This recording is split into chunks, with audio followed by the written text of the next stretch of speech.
Job calendar పేరిట కూటమి నేతలు ఏపీ యువకులను అత్యంత దారుణంగా మోసం చేశారని మండిపడ్డారు ఏఐవైఎఫ్ నాయకులు. కూటమి ప్రభుత్వం జాబ్ క్యాలెండర్ జారీ చేయకపోవటానికి నిరసిస్తూ గుంటూరులో సిపిఐ కార్యాలయం నుంచి కొత్తపేట కూడలి వరకు అర్ధనగ్నంగా ర్యాలీ నిర్వహించి భిక్షాటన చేశారు. ఎన్డీఏ నేతలు జాబ్ క్యాలెండర్ ప్రకటించి యువకులకు ఉద్యోగాలు ఇస్తానని చెప్పి తీరా అధికారంలోకి వచ్చాక ఉన్న ఉద్యోగాలను కూడా తొలగిస్తున్నారని ఆగ్రహించారు. దీనిపై మరిన్ని వివరాలు గుంటూరు నుంచి మా ప్రతినిధి అశోక్ అందిస్తారు. ఎన్నికల సమయంలో తాము అధికారంలోకి రాగానే వెంటనే జాబ్ క్యాలెండర్ విడుదల చేస్తామని తీరా అధికారంలోకి వచ్చిన తర్వాత కూటమి ప్రభుత్వం యువకుల్ని మోసం చేసిందని ఏఐవైఎఫ్ మండిపడుతోంది. సిపిఐ కార్యాలయం నుంచి కొత్తపేట జంక్షన్ వరకు అర్ధనగ్న ప్రదర్శన చేస్తూ భారీ ర్యాలీ నిర్వహించింది. ఎలా మోసం చేసింది ఏమంటారు మీరు? ఏదైతే ఆనాడు లోకేష్ గారు ప్రతి యువకుల సభలోనూ జనవరి 1వ తారీఖున జాబ్ క్యాలెండర్ విడుదల చేస్తామని ఆనాడు చెప్పి అధికారంలోకి వచ్చారు.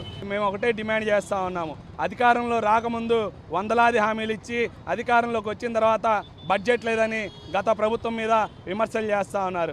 ఏదైతే మీరు బడ్జెట్ లేదని చెప్తా ఉన్నారో మరి మీరెందుకు జీతభత్యాలు తీసుకుంటా ఉన్నారు? లోకేష్ గారు దాదాపు రాష్ట్రంలో ఉన్న ఎమ్మెల్యేలందరూ ఎందుకు జీతభత్యాలు తీసుకుంటా ఉన్నారు? మీరు కూడా జీతభత్యాలు మానేసేయండి, అప్పుడు మీరు కూడా పారదర్శకంగా ఉంటారు. నిరుద్యోగ భృతి 3,000 ఇస్తామని చెప్పారు, నిరుద్యోగ భృతి 3,000 ఇవ్వలేదు. అదేవిధంగా వాలంటీర్లని 2,65,000 మందిని 5,000 కాదు 10,000 ఇచ్చి మేము కొనసాగిస్తామని చంద్రబాబు నాయుడు గారు ఆనాడు ఎన్నికల హామీల్లో ఎన్డీఏ కూటమి తరఫున నేను హామీ ఇస్తానని చెప్పారు. అదేవిధంగా ఇప్పుడు నేడు లోకేష్ గారు చెప్తా ఉన్నారు, సిగ్గు లేకుండా చెప్తా ఉన్నారు, మేము జీవోనే లేదు వాలంటీర్లకని. అంటే మీ తండ్రి గారు 4వసారి ముఖ్యమంత్రిగా చేస్తూ ఉన్నారు.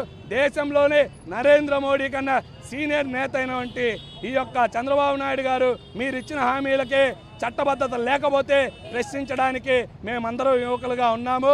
మీరు ఖచ్చితంగా జాబ్ క్యాలెండర్ విడుదల చేయాల్సిందే హెచ్చరిస్తూ ఉన్నాము. మీరు హామీలు ఇచ్చారు, హామీలు అమలు చేయాల్సిందే. హామీలు అమలు చేయలేని పక్షంలో ఏ ప్రభుత్వమైనా పతనానికి నాంది పలుకుతాము యువతగాని ఈ సందర్భంగా హెచ్చరిస్తూ ఉన్నాము. నిరుద్యోగితను రాష్ట్రంలో రూపుమాపుతామని చెప్పని వాళ్ళ యొక్క నిరుద్యోగితను రూపుమాపుకొని పదవులు ఎక్కినటువంటి ప్రభుత్వం ఏదైతే ఉందో దీన్ని పూర్తిగా మా నిరసన వ్యక్తం